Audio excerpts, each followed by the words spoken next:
Welcome back, ladies and gentlemen. Today we're going to take a quick first look at Lord of the Rings Heroes of Middle-earth. It was just released today. Now there was some footage of this a few months back when they were still in the beta testing. It looks like some of those graphics issues that people weren't really impressed with have been fixed up just a little bit. It's still kind of a cartoon style, but it does kind of suit what they're trying to do here. It doesn't actually look too bad overall. Now this is made by the same developers as Star Wars Galaxy of Heroes, so if you are familiar with this game, you should be able to jump into this one pretty much straight away because everything is pretty familiar once you get into the game. It does give you a little bit of a tutorial at the start, but nothing that you won't be very familiar with. It will give you Stryder and Frodo for free at the start.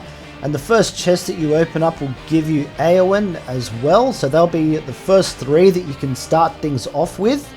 And it's actually refreshing to get three names from the series as well that people are going to be familiar with, rather than some generic character that they've just made up that they make you use right from the start that no one really cares much for. Now once you get through the first little tutorial part and you're able to explore the game, you're going to want to try and build up these first three heroes and then start unlocking a few more as you go. You don't really take too long to get into the game to start unlocking a few things, which is really good. So the first thing you want to be doing is making sure that your characters are at max level.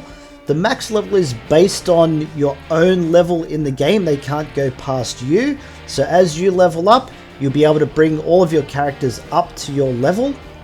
So once you've done that, you want to start working on those gear slots. All of those different pieces can be found throughout the story mode. So as you play through that, you're going to come across different gear that each of them are going to need. You can go into those little magnifying glasses and explore to find what gear you need for each of the heroes that you have.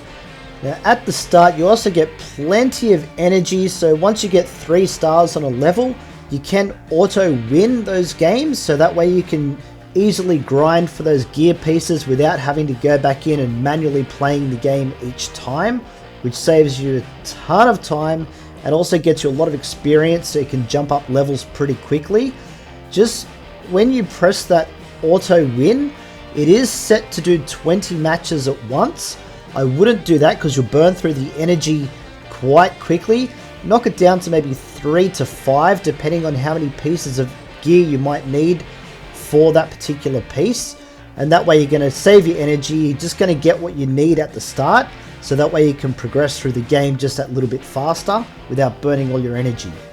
Now as you level up, you'll also be able to upgrade your abilities. There's a whole heap of different things that you can add to each ability and even unlock new abilities as you go. So make sure that as you level up, you're going in and you're upgrading everything that you possibly can. There are some consumables that you're going to need to farm to be able to do that they don't always give you everything that quickly, so you will have to play through the game to get them.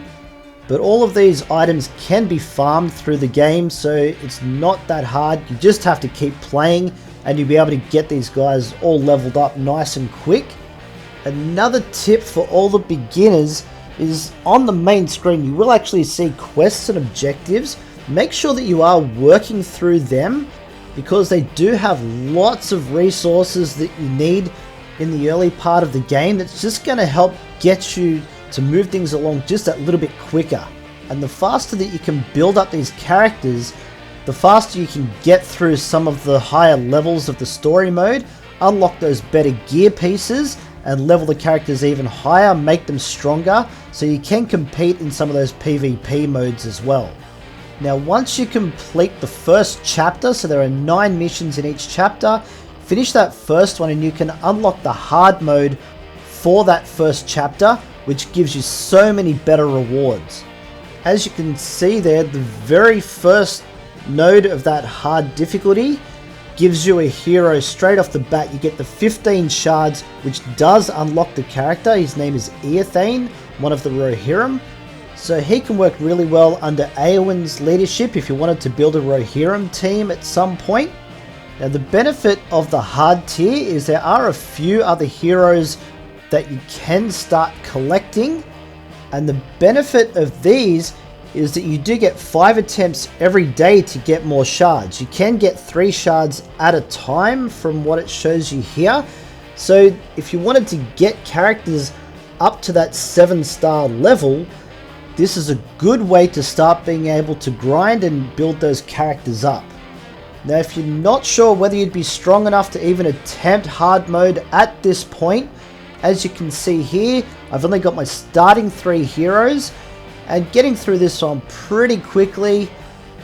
They don't seem to be struggling at all. I don't even have a lot of gear on them at this point, so you won't have any trouble getting through that first mission on the hard difficulty, so that way you can unlock a 4th character free to play as we all like it. Now the main point of this is just to show that even if you don't really want to spend money, there are still ways to unlock plenty of characters early on, even if they aren't the big names of the series that you might be looking for. They might take a little bit longer to be able to unlock in different modes.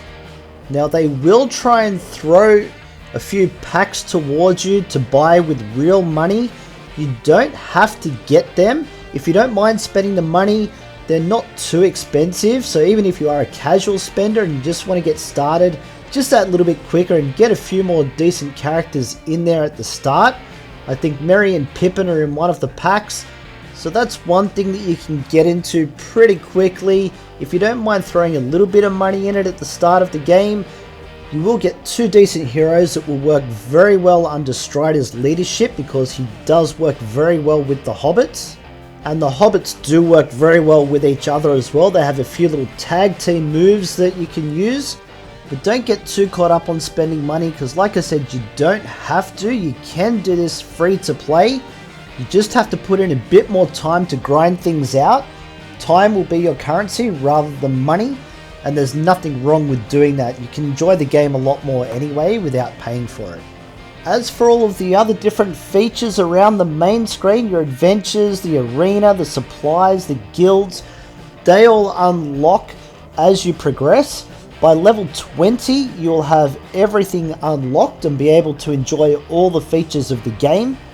Most of those game modes should be pretty self-explanatory as you get into them, but if there are any free-to-play tips that I can offer once I start unlocking things and I can have a good look at it myself, I'll be sure to bring that to everyone so that I can help all of you guys along.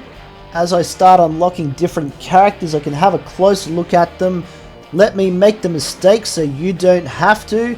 If there's someone that you should get or stay away from, I'll be sure to let you guys know. But hopefully these beginners tips might help a few of you get your heroes up and running so you can really get your teeth into this game and have a lot of fun with it. And in saying that, don't forget guys, like and sub, you know the deal. We've got plenty more Heroes of Middle-earth coming your way. Don't miss out, and we'll catch you in the next one.